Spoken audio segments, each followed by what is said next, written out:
Hello, everyone, and welcome to Molehill Mountain episode 135. Andrew Eisen here, along with Zachary Knight. Hello, Zachary. Hello.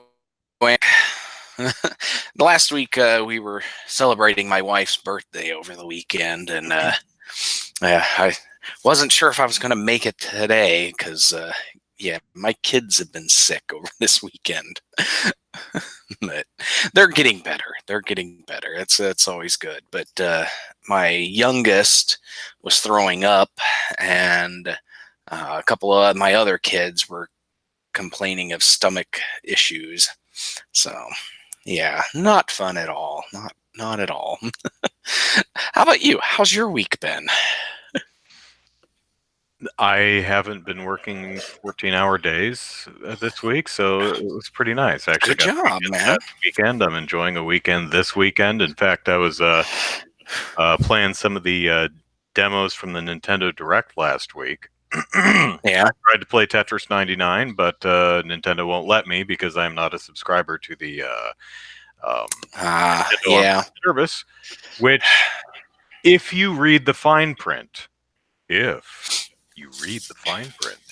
does say you need the Nintendo Online service to play it.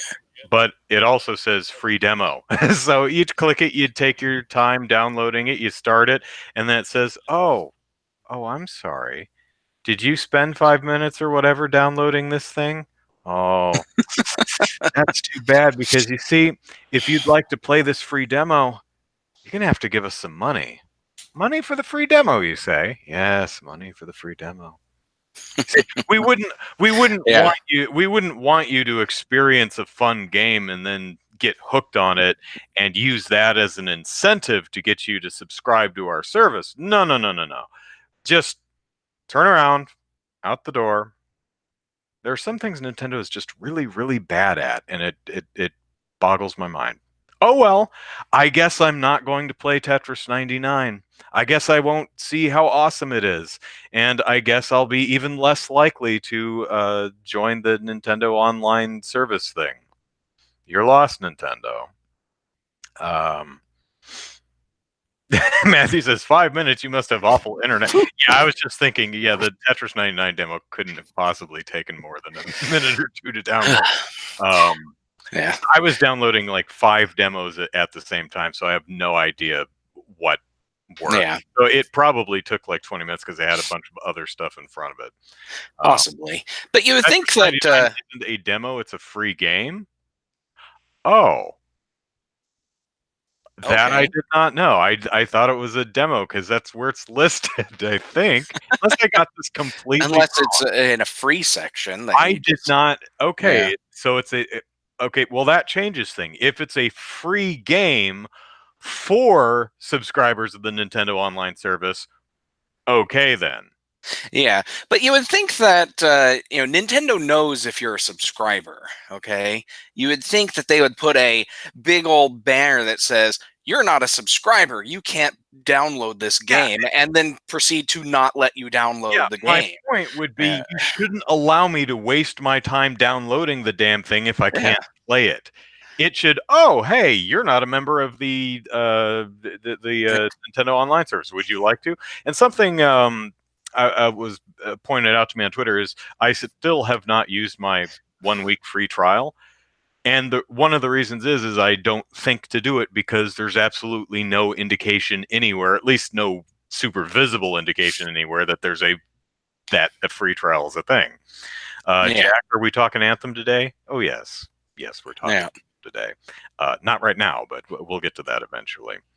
But yeah, that's crazy. I thought that I was under the mistaken impression, apparently, that Tetris 99 was a full paid game that had a demo. I did not realize. So is that all it is? Is Tetris 99 just the Tetris with 99 people? That's pretty much it. It's Tetris Battle Royale. So I mean, hey, that's I'm not sure how that works, but that's a nice perk for the people who subscribe to the online service. So I will have to go back and amend my tweets because I was a little salty with with Nintendo America. Yeah, But I also but played still, yeah, Yoshi's Crafted World, which is it's charming, it's fun, I like it. I might pay. I'm not gonna pay $60 for it. it's but that's no. Trying to think of what Deus Ex or sorry, uh, Ex Machina. Demon Ex Machina. That one's the vertical slice that they want to get your feedback on. Yoshi's Woolly World is an actual demo because the game is releasing in a few months. So. Yeah, not Woolly World. Crafted World is it's just I'm guessing the first stage. It's just a stage, and it's fun. I liked it. It's got a very charming aesthetic. Yeah, it looks really good. I like it. It's a little blurry. Is it? Yeah, I don't know if it's like now. I mean, it's just I don't know if it's like running at a low resolution, but it's just I mean, it's still it runs well. It's attractive. The art style is to die for, but it's and I'm not talking the copious depth of field use. I mean, it's just I thought I felt like I needed to go scrub my contacts because it just looked a little blurry to me. So I don't know if the game is like maybe it's lower res or what, but yeah, it could be something along the lines of they optimize the visuals for handheld mode, and they're just putting that up on the TV, and instead of redrawing or changing the resolution, and everything running at handheld resolution on the TV, that maybe, yeah. But would Nintendo be that lazy?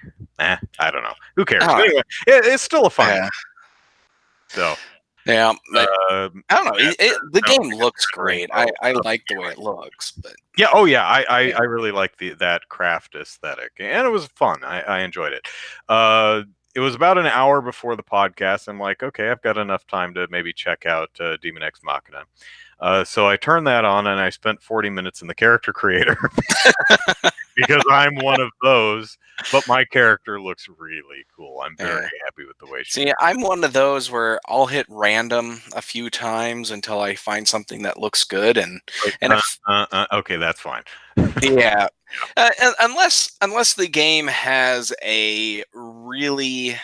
unless the game really plays into your specific character, like your character actually matters in the game, I might actually spend some time creating a character. Like with The Sims, if I play something like The Sims, I'll create a character. I'll make something that looks good, that I like, that, sometimes will look like me, sometimes I just play with. But for most games that have a character creator, random, that one looks all right. Maybe switch the shirt and then go, I actually kind of built her, my character, very similar to my Monster Hunter character. So Leslie. Leslie, yeah, I named her the same thing. I'm like, yeah, she has a different hairstyle, but has the scar over one eye and the discolored eye, and so that's cool. I'll let you do that. Yeah, it's not the most robust thing I've ever seen, but it's got some options, which is nice. The game, I don't know. I only played it for like 2 or 3 minutes. It feels like Monster Hunter in the way that you're just going to have to figure the game out, because they throw you in. They're like, okay, training mission time, and you get in your mech, and they're like, okay, right trigger is right arm weapon, left trigger is left arm weapon, other left trigger is missiles, and then the narrator bot keeps talking, just does not stop talking, and I'm like, oh my god, shut up. So I'm trying to listen to her and read the text on the screen, which is telling me which buttons do what. And I'm like, maybe I'm just old now, but I'm like, could you just pump the brakes on the tutorial for me? Say, okay, right and left triggers are right and left arm weapons. You got it? Try it. You good? let's move on. It's Yeah. right now. Granted, I was like, oh crap, I only have like 4 minutes before I have to hang this up and do the podcast, so that might have contributed to it. Um, but it feels like the tutorial's just like, here's everything, go. And it's like, I'm driving a mech, for crying out loud. Um, Also, the Yeah. gun on my mech's right arm is this big machine gun, and you're thinking, pop, pop, pop, pop, pop, pop, pop. It's like, pew, pew, pew. It's so weak, I feel like I'm pressing the wrong button. I feel like I'm doing something wrong. That maybe it's just an early weapon, but I'm like, this can't be right. Guys, I think the gun is broken. Oh, nice. Yeah. Well, I like the very the yellow, orange, and red primary color aesthetic of the game. I think that's definitely a very unique look. And the soundtrack so far is not as ear-bleedingly awful as that loud, screamy metal music that they had during the debut trailer, which is like, oh no, please just be for the trailer and not actually the game soundtrack. So I'll need to go back into Demon X Machina. Yeah. Otritsu says that your first weapon is absolute crap in the demo. Okay.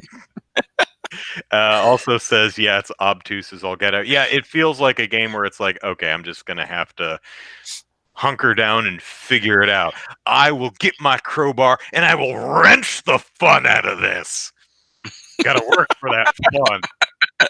Can't just hand you the fun, boy. You gotta earn it. Nice. So, yeah, I mean, I nothing against the game so far, but I am definitely going to have to switch the audio to English because I can't read the subtitles and the HUD and the other thing simultaneously. Because I had it on Japanese, I'm like, oh crap, because she's just incessantly yammering instructions at me. I'm like, lady, hold your horses. I'm trying to figure out how to drive. I'm getting left stick moves, right stick does camera first. So, anyway, so no real opinions on Demon X Machina other than it has one of the best titles ever. Really like that is a great title. I like it. So that's and I just beat Danganronpa V3, and as someone pointed out, the Dogi, I think on Twitter, pointed out that the V is important, and it turned out yes, it is. And it's the reveal of why it's called V3 is actually pretty damn funny. Enjoyed the game, much like all the other Danganronpa games. The post-game content is, to me, just kind of a waste of time. I mean, I appreciate it. I really dig that they took the time to make all that extra content for 12-year-olds who only get one game a year, and this thing needs to last them. Well, that's going to last you. But I got other things to do, other games to play, and I ain't got time for that. For example, there's one thing where, like, you can go back and do the little side events with each character to earn all the relationship points, but you have to kind of play through the whole game again, and especially for a game that's a visual novel, I don't want to. It just takes too damn long. I'll just pull up that clip on the internet if I really care about that one sequence I missed. I mean, I give them a try, but it's funny, the post-game content for all the Danganronpa games has not appealed to me in the least. I do appreciate them. I think there's a lot of love that went into them. I'm not platinuming these games. I did platinum Ultra Despair Girls, which is the Danganronpa game, which is a first-person shooter. It's the odd entry in the series. That one I didn't mind going back through because you could just go because you could run through it rather than just reading the internet while you're holding the circle button to just skip through all the text till you get to the next thing. That's not fun. I don't want to do that. So, but still, Danganronpa, one of my favorite series now. I really like that series. So, So good Nice. on it. Tritsu says I used English language because I expected something like that. Yeah, I typically use whatever the original language is. I, for video games anyway, I will use the dub primarily for action games, especially games when they're talking to you while you're busy doing stuff.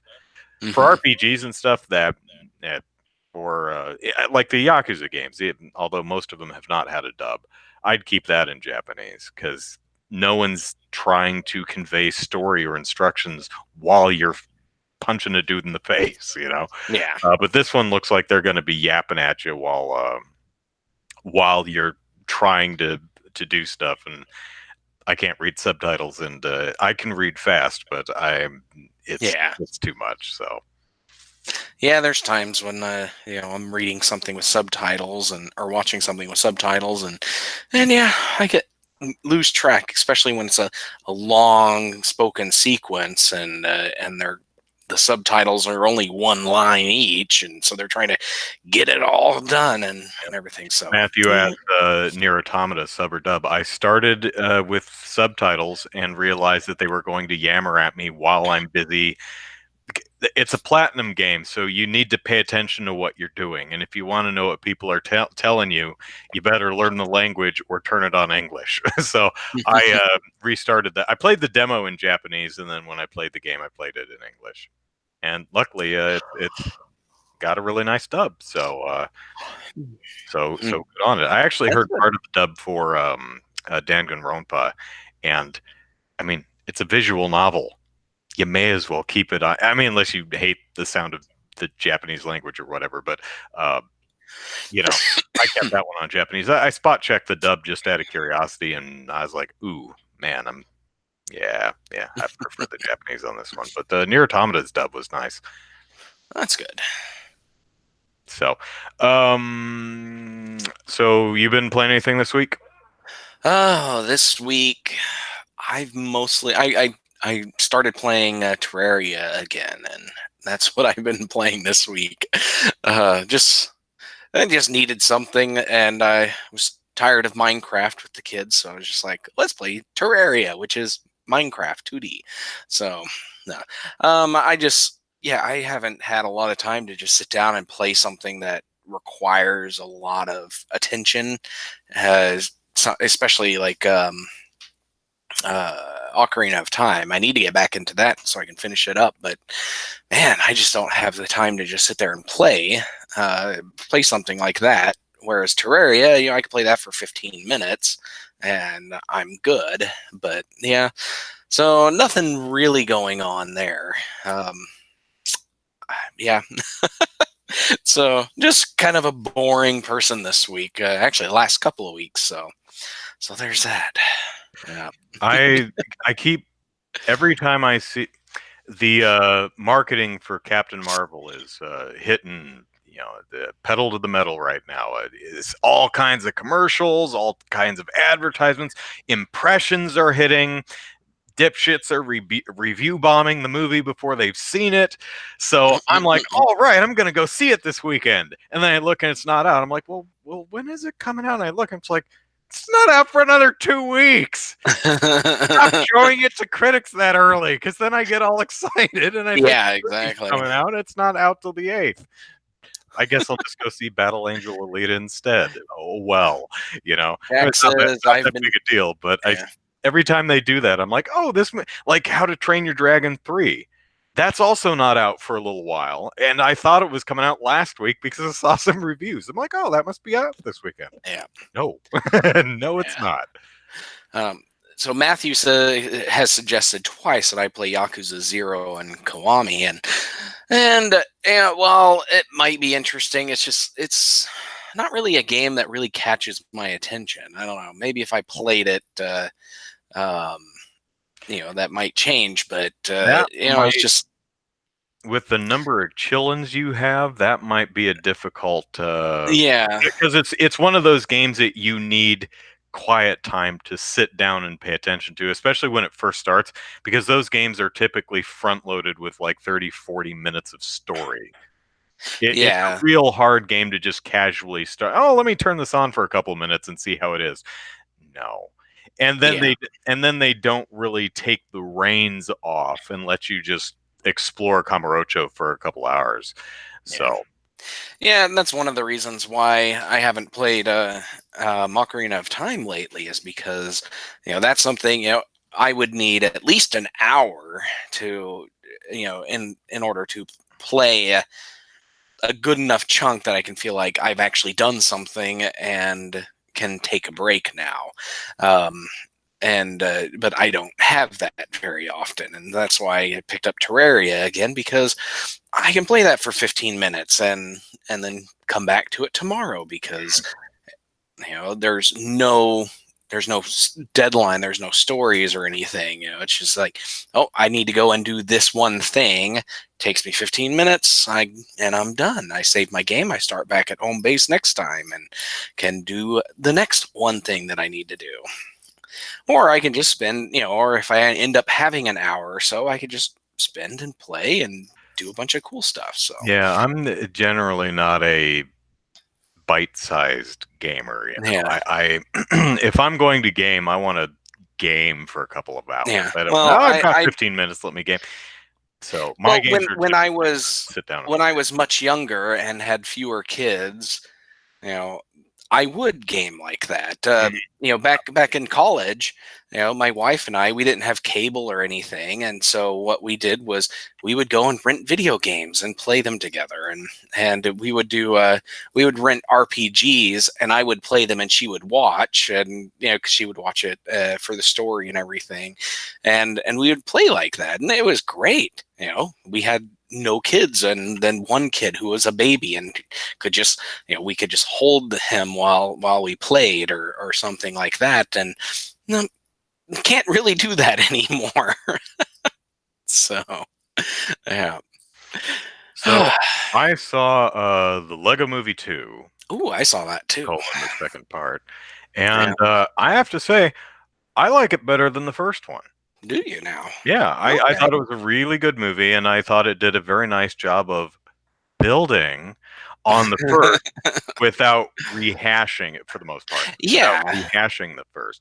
And I don't think the second movie would be as good as it is without the first one. And Hmm. I do admire the fact that they don't hide the fact that you know, there's the real world was the big surprise of the first movie. That Yeah. they're like, we assume you saw the first movie and you know that, so they don't try to hide that, and I really appreciate that. Hmm. Um, Yeah, I definitely. thought the music was better. I thought the music was fantastic. It's got a bunch of great songs in it. I like the everything's not awesome Yeah, that was a pretty good, remix pretty good. and medley with the this song's gonna get stuck inside your head, um, Hmm. which is a pretty funny song in and of itself.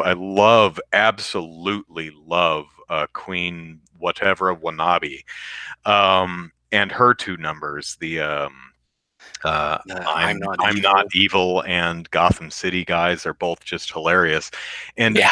and this is probably me just speaking as an animation fan. I just found her absolutely fascinating to watch. I was just utterly captivated by her animation. I was sitting there going, Yeah. man, that must have been a pain in the ass to animate. I was just Yeah. really enraptured by that character. Also, it doesn't have a BS hypocritical moral like the first movie does, so that was a thumbs up. I was kind of put Yeah. off by the end of the first movie, trying to message that there's no correct way to play with your toys. You must use your imagination, and there's no wrong way except Dad's way. He's wrong to play with his toys that he bought the way he wants to play with them. Like number one, you're completely wrong, and number two, you're being a hypocrite. The dad was right. Son, these are mine. I bought these. These are mine. I get Yeah. to play with them the way I want.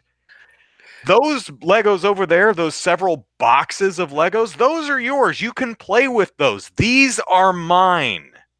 stop messing with my stuff. And the movie's See, moral is, that's not. no, you should stop gluing your Legos together and putting them together the way that, Uh, although I, we sell the actual yeah, kit so that you can do that, but oh, that just that's so not cool. I quite still the really like moral the I movie. took from it, but see what I took from it was, just finding your inner child, even though you're an adult, because as the adult, you treat Legos as model kits, like you would, you go to the hobby store and buy a But that's a fighter jet, perfectly valid way to play yeah, with well, it's Lego. a perfect, yeah, exactly. But it's just more of a, finding your inner child and being willing to just play rather than just put them together just to admire them.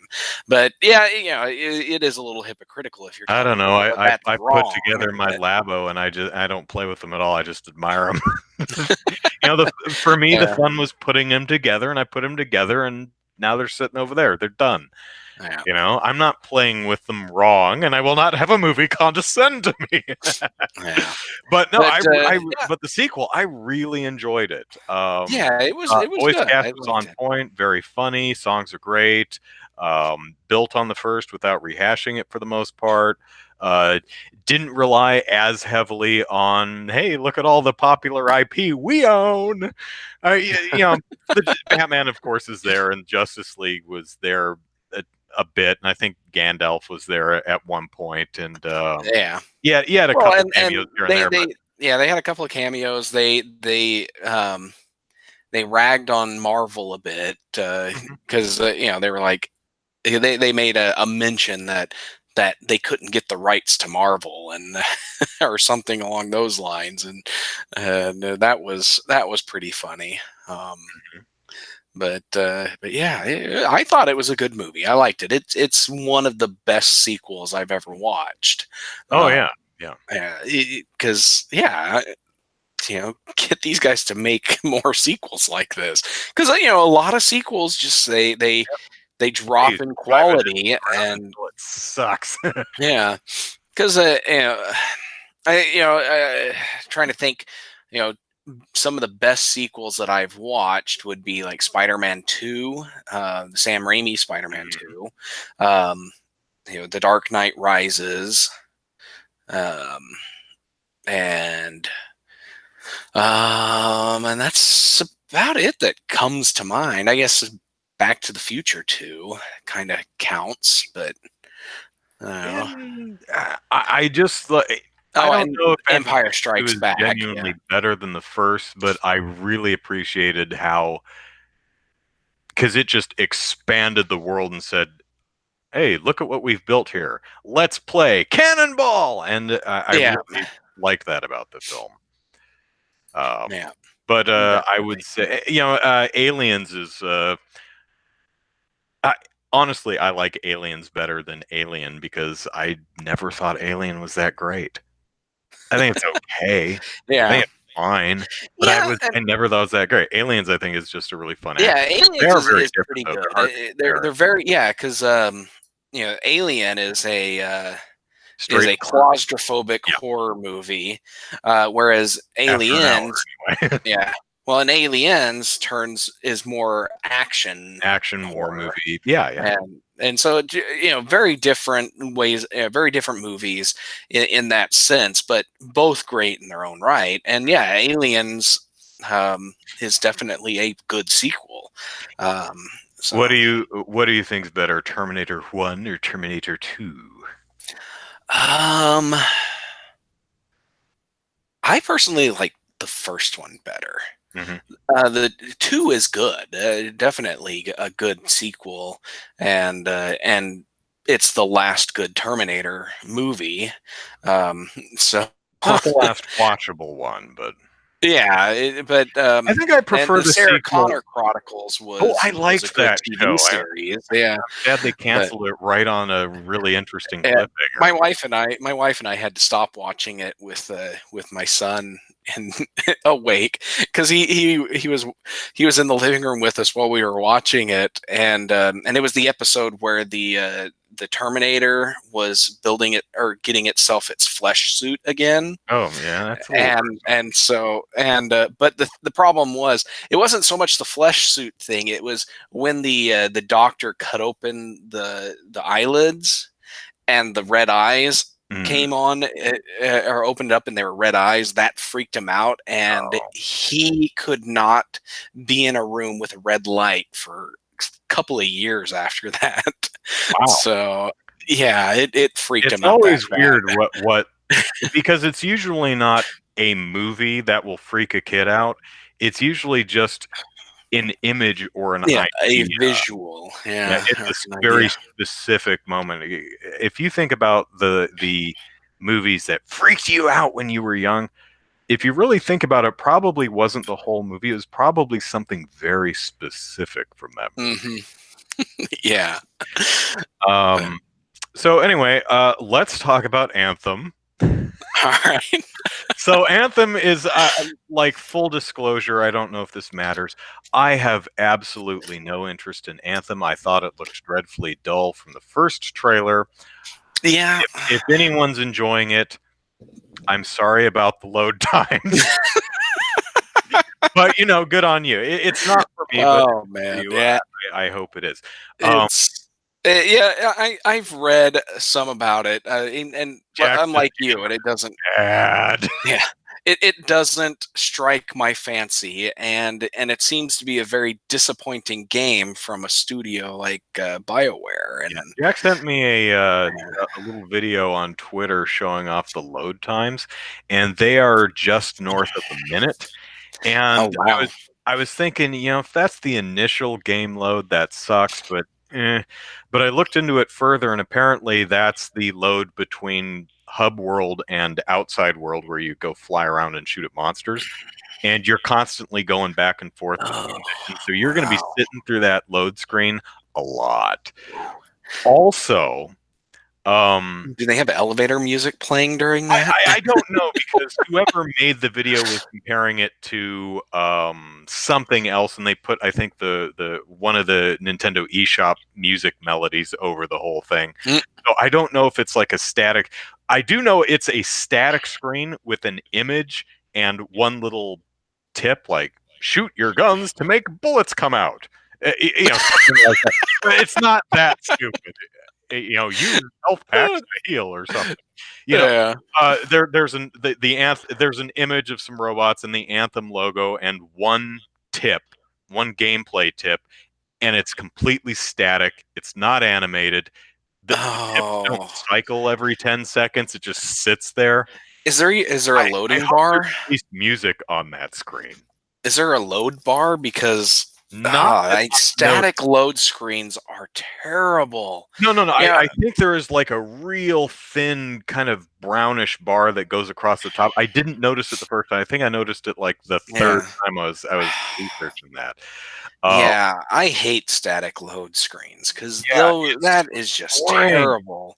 Especially if you've got a minute load, at least have get a 3D animated Anthem logo to just kind of spin in place. Something. Yeah. One of my favorite load screens is from it's from Dragon Ball Budokai 2, where that one has a Master Roshi sitting on his turtle, and you can actually spin him, like you can use the analog sticks to rotate him, and he'll move about the screen. It's great. And the load times on that are pretty bad too, but that's a PS2 game, so you can't really complain there. And then Metroid Prime with its loading elevators, where you get on the elevator and then it loads in the next section, and then you come out of the elevator once the level's loaded.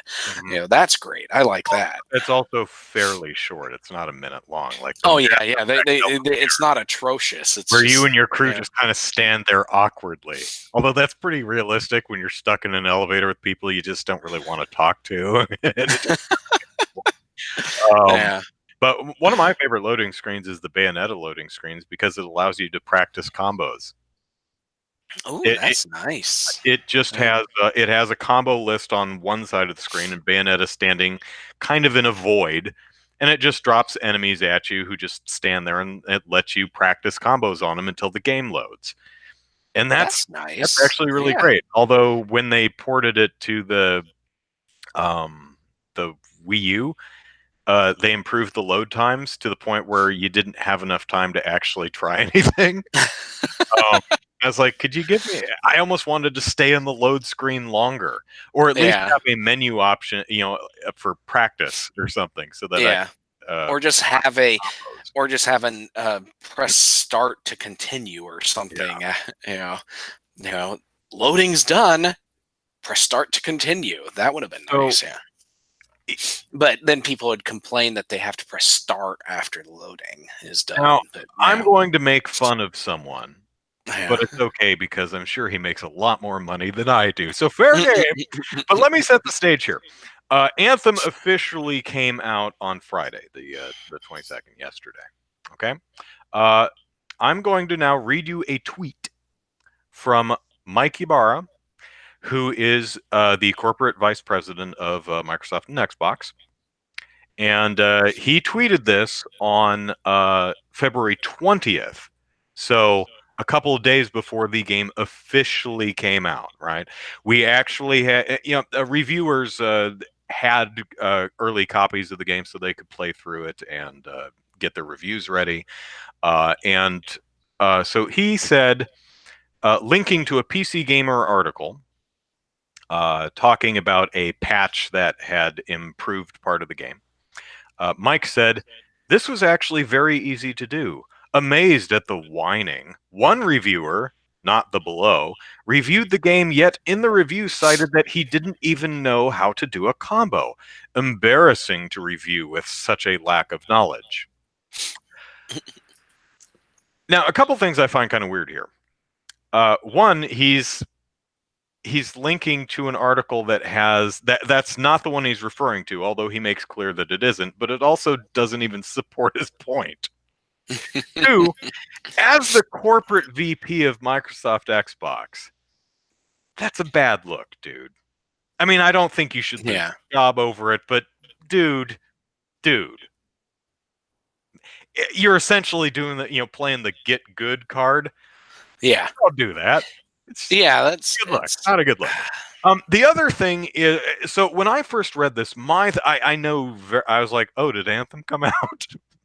I don't care. But my first thought after reading that quote was, does your game adequately explain how to do combos, Mr. Mike? Because this is some pretty important feedback. If the people who are paid to review your game can't figure out how to play your game, maybe they just suck at gaming. Sure, that's possible. But if they're really professional reviewers, maybe they don't suck at games. Maybe your game sucks at communicating how to play it. Like, does the game come with a manual? So I did some research and I read some reviews, and everyone's complaining about how the game does not explain things very well. And my favorite thing that I found was, and I have to reload the page because it broke, was a beginner's guide to Anthem published on Polygon. And one of the major bullet points here is focus on combos. And the very first sentence is, Anthem's most interesting gameplay system is one it barely explains: combos. So, Mike, buddy, it looks like your game doesn't actually explain combos very well. So, let's not thumb our noses and talk down to reviewers for not understanding something your game doesn't communicate very well. It's also a really bad look for Microsoft, who's been pushing inclusivity initiatives like that big buttoned controller for differently abled gamers. They're trying to do that. We're going to be for everybody, and we've got this awesome big buttoned controller for different types of gamers. And it's like, oh, but you suck at playing video games. How dare you, reviewer? get good, son. Again, Yeah, I don't that think is he's a a horrible pretty funny person. way. I don't think he Yeah. should be fired, but that was Yeah, that is a bit uncalled for, and I get that a lot of people are passionate about games, and especially if gaming is your job, and your job is to make games or to sell games. You want to give the best impression possible, but once you give that game out to people who have opinions, you've kind of lost all control over the message, and so your job up to that point is to make sure that everything you have done is perfectly clear, you get all of your messaging across, so that can influence is kind of a bad word for this, but can help guide the reviewers in playing the game so that they can get the best experience possible out of it. And if reviewers aren't getting the best experience they possibly could, sure, some reviewers might just be lazy, but if it's a widespread thing, like with Anthem, then it's probably the game itself. Yeah. And that's one of the and that's one of the things that um, really bugs me. But because I can understand why fans, who are really passionate about a game, might not like a specific reviewer because they didn't like their game that they liked. So but even that is frustrating to no end, especially when they start nitpicking the reviews rather than saying, "Oh, you didn't enjoy the game that I like." Well, I'm sorry, I'm going to go ahead and go and play it, But instead, we get all these kind of things. It's like, "Oh, you only played 40 hours of this 60-hour game. How dare you give this an 8 out of 10?" You have to play every hour of it. Yeah, No, I don't. that kind of stuff just drives me No, nuts. you didn't play Final Fantasy 13 for 30 hours until it got good. Yeah, you're damn right I didn't. Yeah. According to Chaos, oops. Apparently, I was saying I was referring to Anthem Oh, as Mike Ybarra's game. It's clearly not. Mike Ybarra, as I stated, is a corporate VP of Microsoft Xbox, and Anthem yeah. is not a Microsoft game. It's EA. So I'm sure I was saying his game. Sorry, misspeaking there. Did I hear about a reviewer getting blacklisted by EA for giving Anthem a bad review? I did not hear about that. Did you, Yeah, I Zachary? didn't hear about that, and I just did a quick Google search, and comicbook.com, and this is a website that I find has a pretty good reputation, but they wrote about this. Somebody says, Oh, one thing I golly, I want don't. to point out real quick is whichever reviewer was confused about I still don't know which review Mike Ibarra was actually referring to where the reviewer didn't know how to do a combo.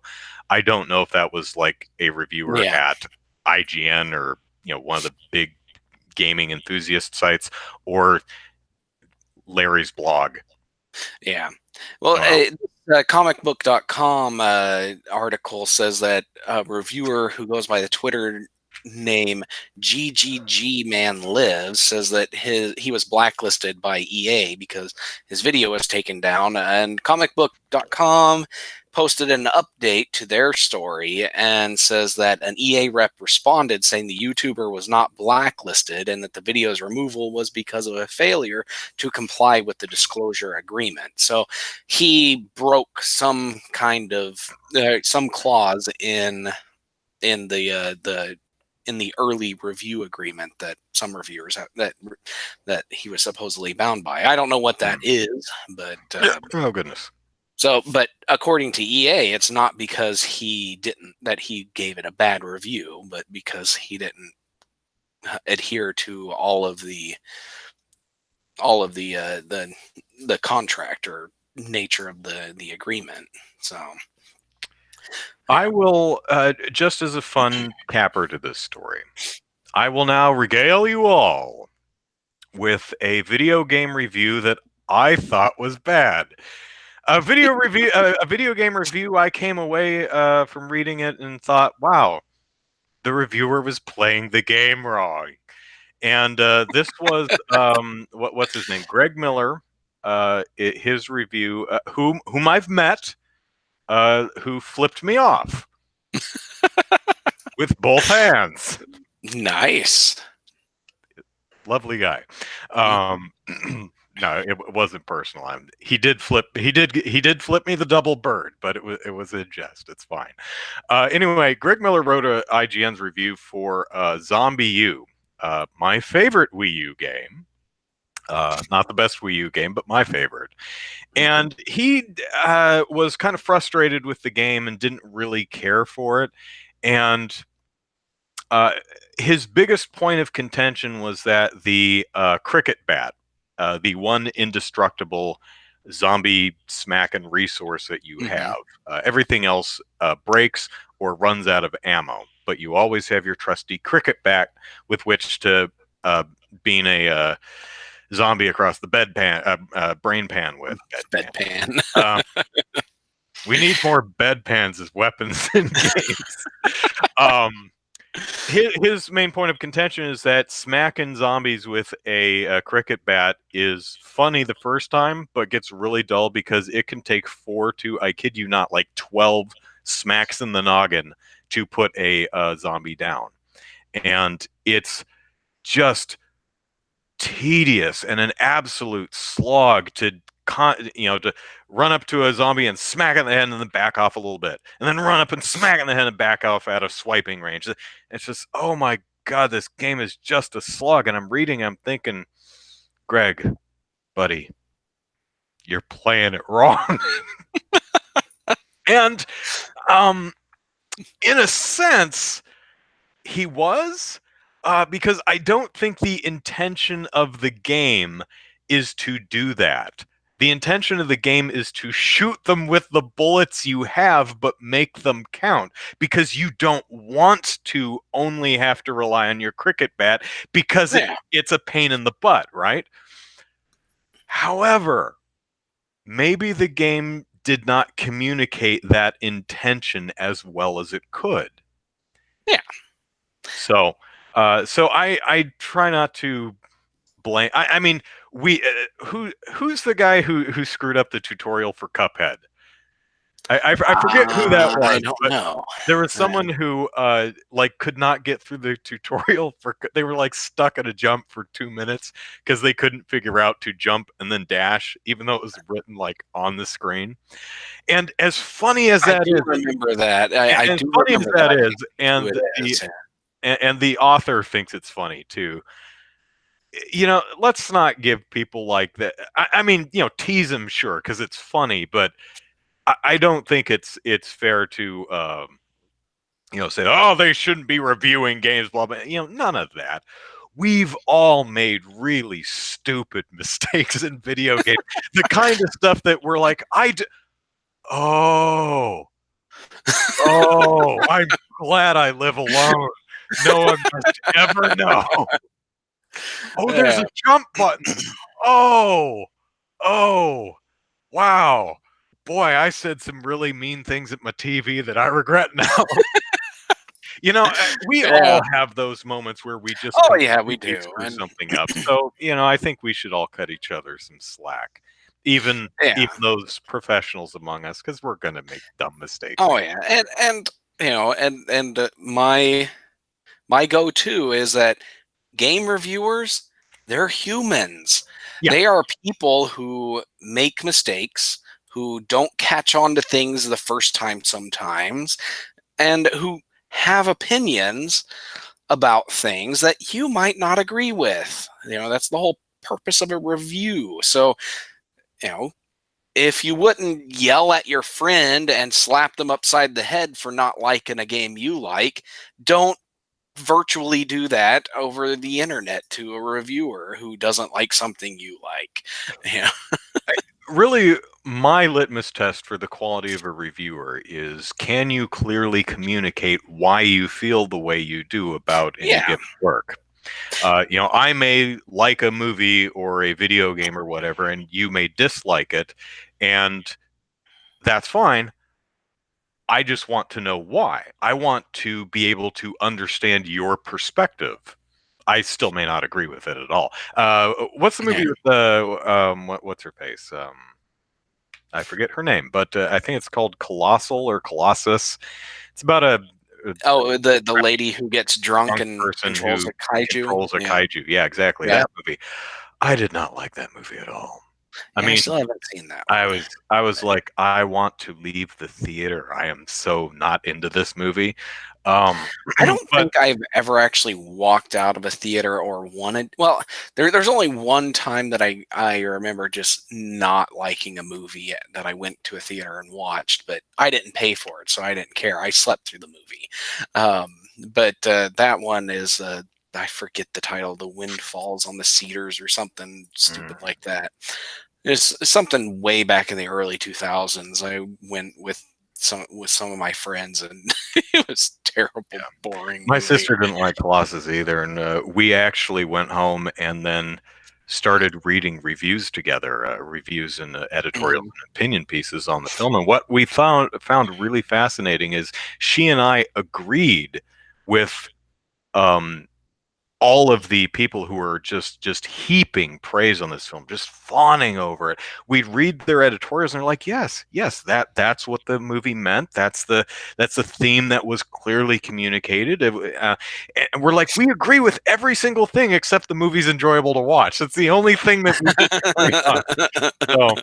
So Scotty says, are we just describing Andrew with Tetris 99? Yes, that's exactly what we're doing, because I somehow missed, however clearly it's stated, I somehow missed the fact that this was a free game for Nintendo Online Service subscribers.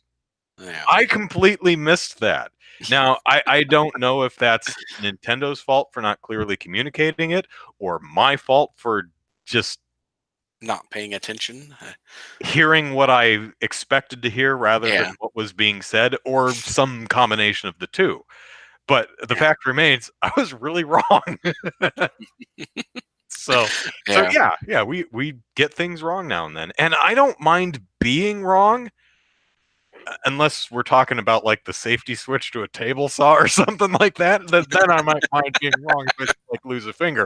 But yeah, I don't mind being wrong. I mean, it's mildly embarrassing occasionally, but that's how you learn. You be wrong, you get told you're wrong, and you're like, oh, I'll probably keep an eye, a much better eye out for that next time.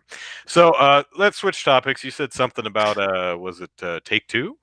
Had or Rockstar or someone? No, the trademark. Yeah, Zenimax. Zenimax. Okay, that's Bethesda's parent company. Yeah. Yep, the Bethesda parent company, Zenimax, and this is a company that is notorious for loudly and aggressively defending its trademarks. Most recently, we have a trademark for the word "the." Yeah, No, but most recently we had Scrolls. It has "the" in it. Yeah. But we've had Scrolls where Bethesda sued Mojang, over their game Scrolls, their collectible card game, and then the other major one. Goodness, now I lost my. Now it escaped my mind. It was Prey. That's right.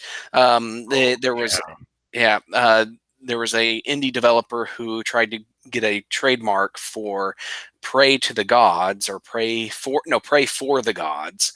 And it's the other Prey. It's Prey. No, it was Prey is what they were still Prey? Yeah, that's what they were going for, and then they had to change it to Praey, and then the visual had that stylized, right? Because it was the fun they were going for. Prey, Prey, for the gods, as the gods are preying on the thing. Yeah. Okay, yeah. Yeah, and so they were those are two big recent cases of Zenimax just going full bore and saying no, you can't have that trademark because we own this one word, and it's just kind of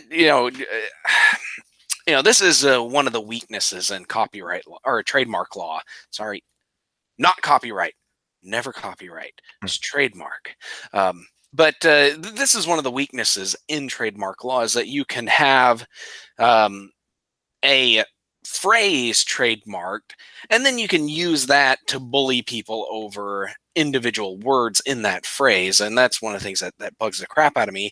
And then you can also, for some reason, get a trademark on a single word and then stop people from using that single word in a larger phrase like pray and pray for the gods. And then the other one, the Elder Scrolls and scrolls. It's like, But can't you just survey average people and say, pray for the gods? What do you think that is? And if like any of them goes, oh, is that like a sequel or side story to the Prey video game series?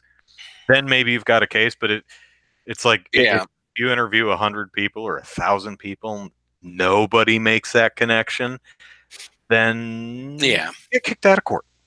yeah. Well, and that's one of the things is that one of the tests for trademark is the moron in a hurry test. Or that's kind of the Never that's heard kind that, of but I know the what that is. yeah. I don't think it's called that in professional circles, but that's the layman's term for it. But it's just how easy is it for someone who's going to grab something off the shelf to accidentally grab the wrong thing. Like if they were going to the store to buy Prey the video game and they accidentally grab Prey for the gods, you know, can you prove that that's going to happen often enough or can you make a convincing case that that's going to happen often enough? But there's that, and one of the things that always interested me about trademark was that for movies, books, and song titles, there is very limited trademark on those where you can have a movie come out with a name and then several years later a totally different movie from a totally different company can come out with the same name. Frozen, for example, there's a movie called Frozen which is about some people who are stuck on they're stuck on one of those ski lifts. I think that's one of Adam Green's movies, if I'm Yeah, but they're stuck on a ski lift, and there's wolves waiting for them to fall and die. And then you got Disney's Frozen, about a magical princess. And then you can see the same thing with books. Certain book titles, like if they become famous enough, they can There's got to be something else out there called Twilight. Yeah, I mean, I can think of Jack Chalker's Twilight at the Well of Souls. Yeah. Which But with video games, because everything is a series now, there's a much stronger trademark protections for this kind of stuff, and this is a case of kind of a mixture of everything. But Zenimax applied for a trademark on something called Redfall. Nobody knows exactly what this is, but one of the most common logical guesses as to what this could be is the next Elder Scrolls game. And but that's what everybody's speculating, but nobody knows for sure. And so they applied for this, and then somebody objected to their trademark application. I can't think of anything called Redfall. Yeah, I can't think of anything either, and it was kind of a strange coincidence here, but there's an author, and I'm trying to make sure I get the author's name right. Jay Falconer. He is the author of a sci-fi novel series that is named Redfall, and he is suing, or he is objecting to their. It's not an actual lawsuit. It's a it's an official objection in the U.S. Patent and Trade Office. Or Kind of trademark like, office. no, you can't have this. It's mine. Yeah, it's I may want to license my books for a video game one day. exactly, and that's It what might this be is. Project Red. But that's exactly what this is. That the guy doesn't have it. There are no video games. He has no video games based on his books right now. But he's just like, I may want to do this at some point in the future. Somebody may want to license license my books to make a video game. So you can't have that trademark just in case I I ever make a want game to, right? or have a game made. And this is where I think that his objection is pretty weak I mean, because especially because ostensibly the game would be called The Elder Scrolls Redfall. You know, yeah, but that's not going to stop Bethesda from stopping somebody from making a that's game true. called Oblivion or How do you or like it, something with Zenimax? Oblivion in the How do you title. like it? Yeah, but the fact is this guy doesn't have a game out there with an active trademark. He's just saying, I might one day have a game out there. So you can't steal my trademark from me that I'm not actually using, that I don't actually have. And I have a feeling that the Patent and Trademark Office is going to reject his objection. But but yeah, it's but but this story is just one of those you reap what you sow type of things, and it's funny for its poetics. Yeah. Uh, Even though Bethesda is perfectly in the right in this particular case, and this guy is mostly going to Yeah. fail in his attempt. It's like I was saying the other week. I want the guy who played Carlton on Fresh Prince and the Backpack Kid and Oh, speaking and of Snoop Carlton, Dogg and everyone else to get together and do a music video using footage from Fortnite. Just and not credited at all, yeah. and just see how but Epic but likes it. speaking of Carlton, the Carlton dance. I'm sorry, And I do I not know can't. that guy's name though. Yeah, I can't think of the guy's name now either. Let me do a quick search because I need to get this guy. Reggie Carlton Bizame. I don't know. Carlton Fresh Prince. Okay, let's see here. Um, Alfonso Ribeiro. Alfonso Rivera. I'd heard Yeah. the name before, so I can confirm that is correct. Yes. Good He answer. actually, I don't know if he attempted to gain a copyright or gain official recognition of his copyright on his dance, but the copyright office, the federal copyright Mhm. office, said that his dance number was not of a sufficient length or something along those lines Yeah, they to said the warrant 3 steps copyright. are not enough. Yeah, it's just because it's not a full blown performance. Right. Like, you can copyright something along the lines of Swan Lake, but you can't Mhm. copyright a specific move or single dance segment Right. from Swan Lake. And so they said that no, your dance isn't And I copyrighted. think this is what you and I both assumed would end up Yeah, being exactly. the legal result. Yeah. Hmm. And I did read a release from Epic saying we win, we win. And I'll say I'll say what I said the last time we were talking about this. Um, it Epic is in its legal right to do exactly what it's doing, Hmm. but that doesn't mean it ain't a dick move. Oh It yeah. it would be nice if they'd at least name the dances after the people who popularized them. The this one thing. Name it the Carlton for crying out loud. You Yeah, know, because they name it just Fresh, which is a reference to the it's show. But Fresh Prince yeah, of Bel-Air. yeah. But And if they did, they'd probably be sued for trademark infringement or something like that. Yeah. But But there's also I the mean, problem of give crediting some of some these things. credit. It's Yeah. it's just nice. You don't have to. You don't. You legally Yeah. do not have to, but it would be a nice thing to do. But Don't we all want to crediting be nice? can be an issue though, because It can be, yes. recently Game Theory did a video about this case, and their focus was on the floss, Okay. um, and they pointed out that that the kid who popularized it, the one that's Backpack making kid. stink over it, Backpack Kid, his video is actually of a later date than some other videos that use a similar move, and so there's earlier uses of that specific move, and so That's it's just true, like, but who actually gets the credit, the kid who popularized it, or the oldest video you can find, or the person who actually originated the move, whether mhm. that's online or not. And sometimes you can't even find it. But even so, the attempt would be appreciated.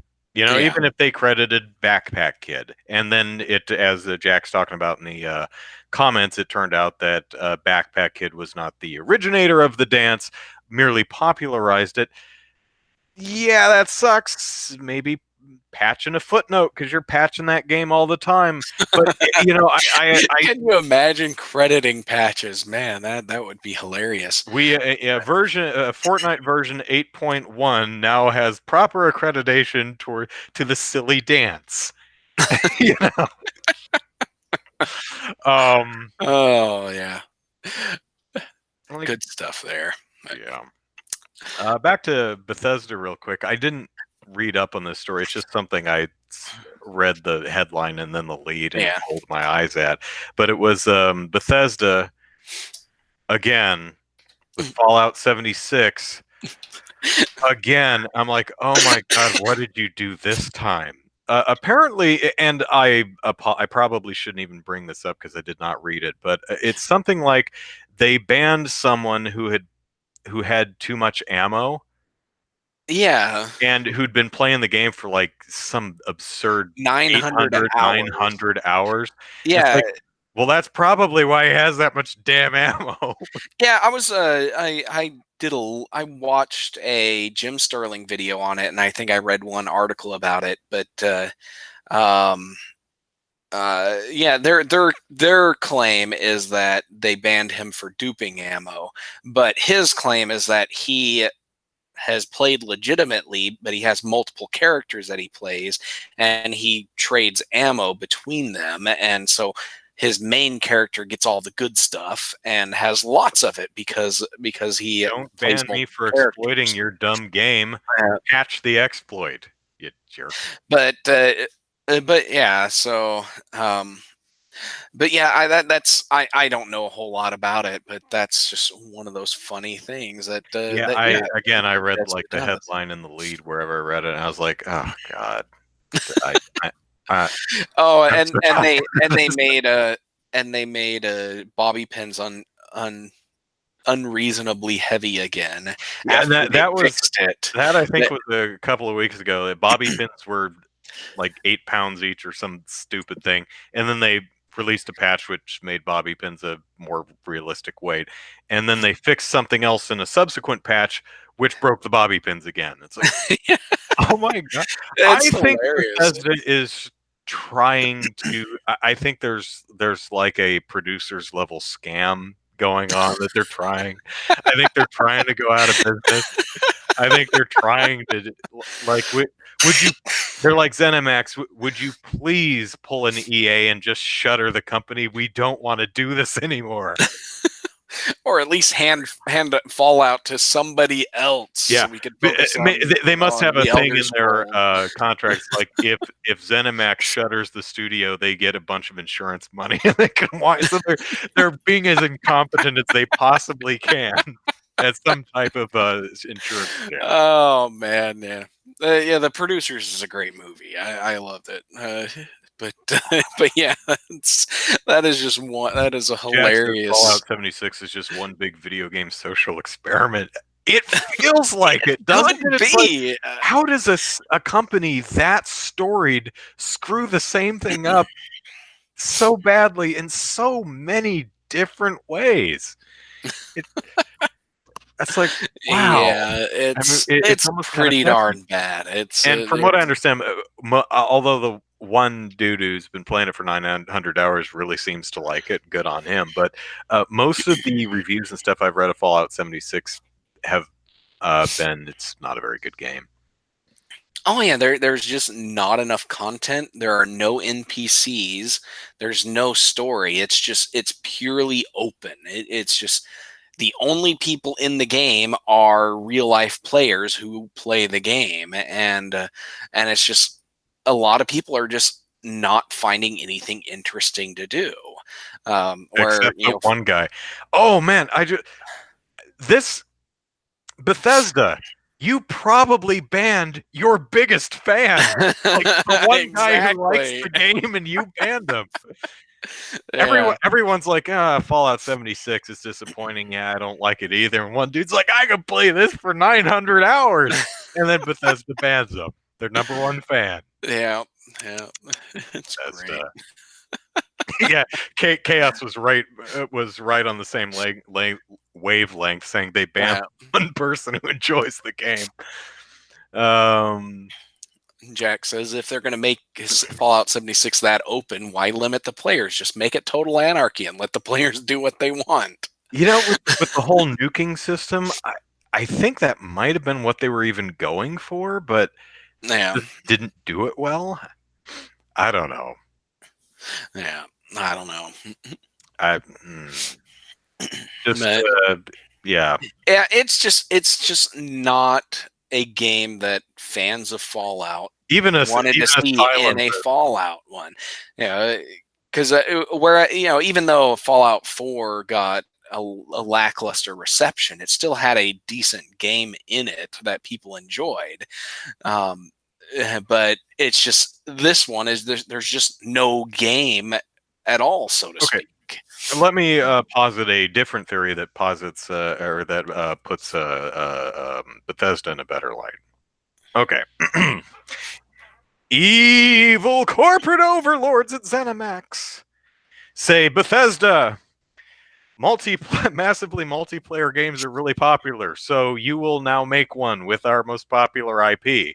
And Bethesda says, no, that's a terrible idea. Everyone will hate it. Fallout MMO is not a good idea. That runs contrary to all the stuff people actually like about this series. Zenimax says, we don't care because look around you at all the highest earning games. So do that.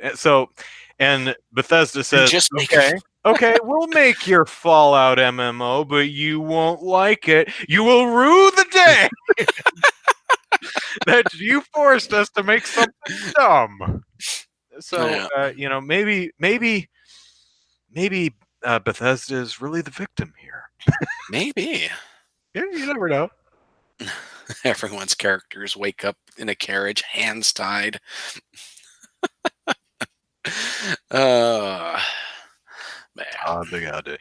Yeah. So, I was just thinking, Asylum, the company that does the rip-off movies, the real low budget, no quality ones, even they're looking at Fallout 76 and they're like, dude, Bethesda, man, step up your game, get on my level, bro. Oh man, yep. When Asylum looks at your work and is like, ooh, that's embarrassing, you're doing something wrong.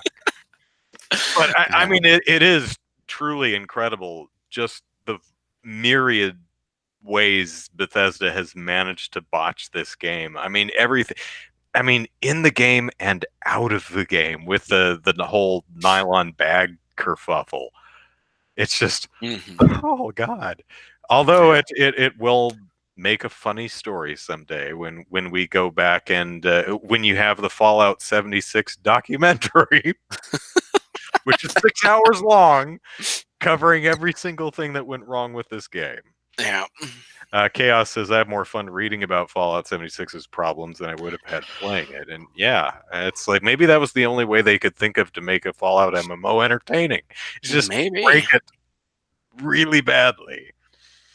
So, all right. I have, we're going to cut the podcast here because I'm meeting a friend for sushi. Ooh. And I'm not going to be late for that. Okay. We were going to have sushi at 4 this afternoon. But then she called me and says, I have a stomach ache. Should we still go? I said, no, we should not eat sushi if you have a stomach ache. What's wrong with you? That's like a horrible idea. That's like Bethesda level bad idea. So I said, we'll go late, or we'll go tomorrow or next week. So apparently she did a massive leg workout, and she's like, "Oh, sushi!" I'm like, "All right, please don't vomit." So I have raw fish in my near future, so that's good.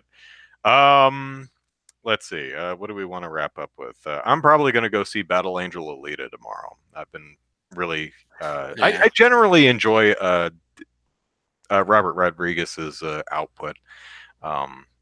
And I read the Alita books a long time ago, so I don't remember him that well. I remember liking him well enough, but yeah, that excited to see that. That keeps cropping up. No, I haven't seen it yet. I'm sorry, no, it's the movie is called Alita: Battle Angel for reasons.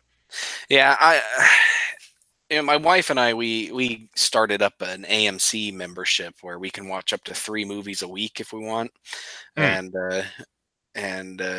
you're never going to do that. You've got too many kids.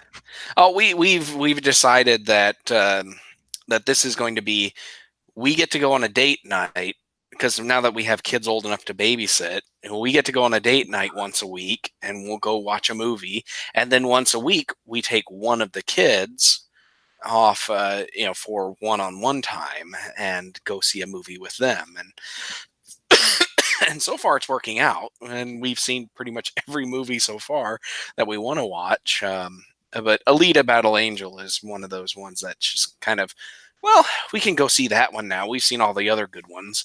But my wife was the other day was just putting in our calendar all of the opening nights for all the movies we want to watch, so like Captain Marvel, How to Train Your Dragons 3, and a bunch of other movies that we want to see.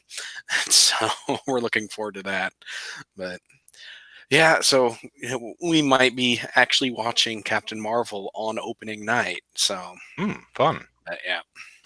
I have to admit, the movie looks cool, but I have to admit, the thing I'm looking most forward to is the cat.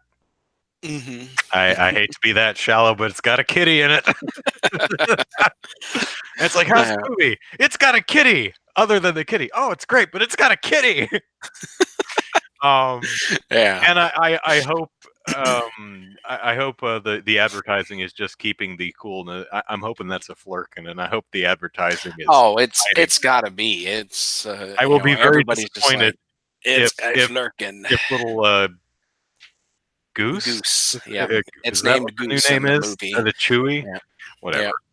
Yeah. Because we'd confuse our Star Wars fans. Whatever. I hope he flirkins out, and I'm gonna. I love that scene where Nick Fury's like, "Who's the cutest little kitty?" Oh, there was another. I saw another promo for Captain Marvel where a Skrull is facing off against Carol, and he goes raw, and she goes ah, and charges at him. I'm like, that's pretty great. That should have been it is. It is one of the trailers. Anyway, before we sign off, Jack is saying that the video game board on Reddit is not happy with the fact that Banjo has not been announced for Smash. They're like, Joker, what about Banjo? And I have to admit, Banjo and Kazooie would be pretty awesome in Smash. Yeah. Well, But we you still know, there's have still four 4 more. unknown 4chan V, not Oh, 4chan. Reddit. Ah, But yeah, there's still 4 unknown characters for Smash, so there's still hope for Banjo. But yeah, but yeah. I'm just excited that Cloud's actually going to make an appearance on a Nintendo console in a non-Smash To game because Final justify his Fantasy VII's inclusion. finally coming. To Yeah, justify his yeah, inclusion. And yeah, so maybe the whole Microsoft Game Pass on Switch thing is true, and maybe one of the Banjo games is actually on the. Actually, would have to be nuts and bolts, wouldn't it? Because Nintendo doesn't Nintendo own the first 2 Banjo Kazooies? I don't think Microsoft No, got the because those right. are on the Rare Replay, I believe. Okay, The so maybe Rare owned the IP and it went to Microsoft. So Yeah, maybe if Game Pass shows up on the Switch and then the Banjo Kazooie, but then again, that doesn't matter because as you point out, well, Cloud's in the game and yeah, he's not on the system until now. yeah. Uh, Shantae would be a Shantae'd be cool too. good selection. Probably 'Cause not. I mean, probably. I mean, it's like a shovel knight. Shovel Knight, yeah, Um, although Shantae has a lot more personality. I haven't played. yeah, That's not fair to say, but from just a design, Shantae communicates more character with her design and animation than I think Shovel Knight does. I haven't played the game, so maybe a lot of personality comes yeah. through in the play of that game. But I feel like the 4 remaining characters are going to be what is the right more AAA characters than uh the Way Forward and Yeah, uh who does Shovel Knight Sail something I'm not sure. I can't think of it off the top of my head. Shovel Knight developer chat, help me out here, bail me out. Yeah, Shantae and Shovel Knight are both or Shantae's a spirit. I think Shovel Knight's an assist trophy. Yeah, he's an Am I getting that right? assist.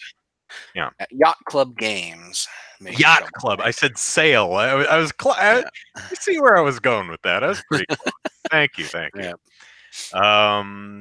Dude, you got to play Shantae and the Pirate's Curse or Half Genie. I've played both of those. Yeah, I've played both of them. I have a Shantae game. I have not played the first or second one. I have played No, I do not Pirate's have a Curse Shantae and game. Half Genie Hero, and they are both very, very fun. I really like them. I actually have one of the DLCs for Half Genie Hero that I've not played through yet, but I hope to someday. Someday. I think one of the the 4 remaining characters needs to be another Link. It should be the Link from the remake of It should be that Playmobil Link's Awakening. from the Link's Awakening. Link's Awakening game, yeah. Yeah, that's who it should be. Or they should just make all 4 of the 4 remaining characters just all Links and make everybody happy. Because we already got half the Links, we need the rest of them. There's Breath of the Wild Link, and there's Toon Link, right? Yeah, and Kid Link.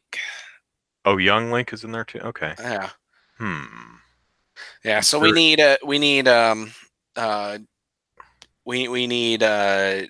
I think we should go with